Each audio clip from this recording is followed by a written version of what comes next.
हमारे कर्म ही घूम फिर कर हमारे सामने आते हैं।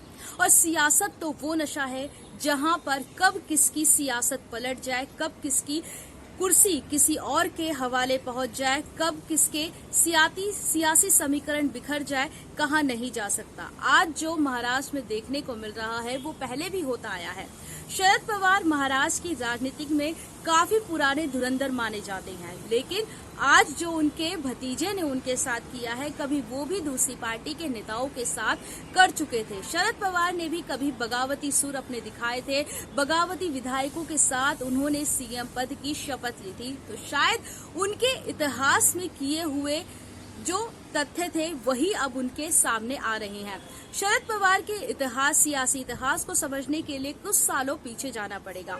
बात 1977 की है, जब इंदिरा गांधी राजनीति में सक्रिय नजर आती थी, लेकिन इंदिरा गांधी को लेकर कहीं न कहीं कांग्रेस दो गुटों में बंट गई। इंदिरा की कांग्रेस आई और रेड्डी की कांग्रेस यू।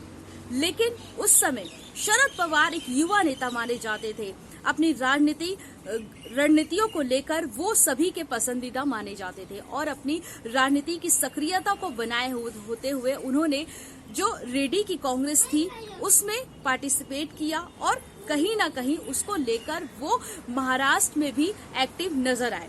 जिसके बाद 1977 के बाद 1978 में जब महाराष्ट्र में इलेक्शन होते हैं, तब शरद पवार की ओर से कोशिश की जाती है कि किस तरीके से वो राजनीति में सक्रिय रहे। और इसी को देखते हुए जब महाराष्ट्र में इलेक्शन होते हैं, तब कांग्रेस आई और कांग्रेस यू अलग अलग चुनाव लड़ती है। लेकिन पार्टी बनाने के लिए, सत्ता में वापस आने के लिए दोनों आपस में मिल जाती है, क्योंकि जनता पार्टी के पास इतने ज्यादा विधायक नहीं होते कि वो सरकार बना सके। ऐसे में कांग्रेस आई और कांग्रेस गुट जो थे दोनों एक साथ आ जाते हैं और उसके बाद सीएम पद की शपथ किसी और नेता को दिलाई जाती है। हालांकि उद्योग मंत्री शरद पवार ही बनते हैं, लेकिन शरद पवार कहीं ना कहीं जो सीएम बनने की उनकी भूख थी या महत्वाकांक्षा थी वो पूरी होती हुई नजर नहीं आ रही थी। लेकिन उद्योग मंत्री रहते हुए उन्होंने तमाम दावों को चलते हुए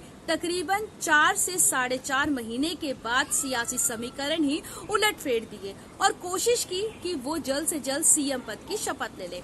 हुआ भी यही, उन्होंने जैसे तैसे 1978 में महाराष्ट्र में सीएम पद की शपथ ली और सबसे युवा 38 साल की उम्र में राजनीति के धुरंधरों में से वो माने जाते थे, जिन्होंने 38 साल में सबसे पहले सीएम पद की शपथ ली थी। इसके बाद कहीं ना कहीं इंदिरा गांधी भी पूरी तरीके से एक्टिव नजर आई। साल 1.5 साल के बाद ही उन्होंने राष्ट्रपति शासन महाराष्ट्र में लागू कर दिया गया और शरद पवार बिल्कुल भी एक्टिव फिर नजर नहीं आए। लेकिन कहीं ना कहीं सत्ता के समीकरण बिगाड़ने या संवारने में, कुर्सी का खेल अपने आप सिद्ध करने के लिए शरद पवार की कोशिशें लगातार जारी थी। लेकिन सियासी समीकरण देश में बदले, कई तरीके के उठा पटक देश में देखने को मिले, जिसके बाद राजीव गांधी जब प्रधानमंत्री बनते हैं, तब कहीं ना कहीं शरद पवार को लगता है कि अब उनके फिर से महत्वाकांक्षा की जो लालसा थी वो अब पूरी हो सकती है। राजीव गांधी को समर्थन में लेकर, राजीव गांधी का विश्वास जीतकर, क्योंकि उस समय महाराष्ट्र में वो दौर था जब शिवसेना भी एक्टिव नजर आ रही थी। ऐसे में बड़ी कोशिश कांग्रेस की ओर से की गई और शरद पवार महाराष्ट्र में एक बार फिर से इलेक्शन होते हैं और शरद पवार सीएम बनते हैं।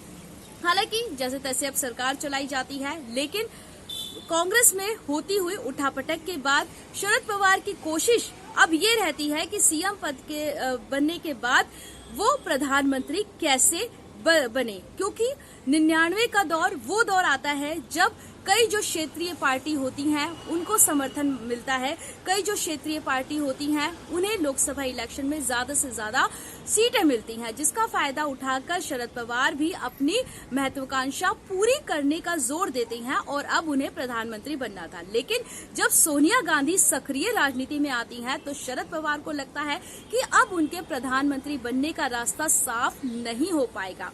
ऐसे में सोनिया गांधी के विदेशी मूल होने का मुद्दा पीएस संगमा के साथ साथ शरद पवार की ओर से भी उठाया जाता है और कांग्रेस की ओर से, कांग्रेस जो दूसरे यहाँ पर नेता होते हैं उनकी ओर से विरोध जब शरद पवार का किया जाता है, तो अब शरद पवार को लगता है कि अब कांग्रेस में दाल नहीं गल पाएगी। ऐसे में शरद पवार एनसीपी का गठन करते हैं। वो एनसीपी जो अब दो फाड़ होती हुई नजर आ रही है। पूरे खून पसीने से शरद पवार इस पार्टी को सींचते हैं। कई उठापटक इस पार्टी में भी देखने को मिलती है, कई तरीके के बदलाव इसमें देखने को मिलते हैं। लेकिन अब 2023 में जिस तरीके से शरद पवार के भतीजे अजीत पवार ने उन्हें मात दी है, वो कहीं ना कहीं बताता है कि जो पहले कर्म किए थे वही अब सामने आ रहे हैं। लेकिन सियासत में कर्म कब किसके बदल जाए और अपनी सत्ता की महत्वाकांक्षा पूरी करने के लिए कौन किसको दाव दे दे, ये कहना गलत नहीं होगा, क्योंकि हर कोई सत्ता पाने के लिए इस तरीके की स्ट्रैटेजी अपनाता है। चाहे बीजेपी, चाहे कांग्रेस या कोई भी नेता हो, वो यही कोशिश करता है कि बस सत्ता उसको हासिल हो सके।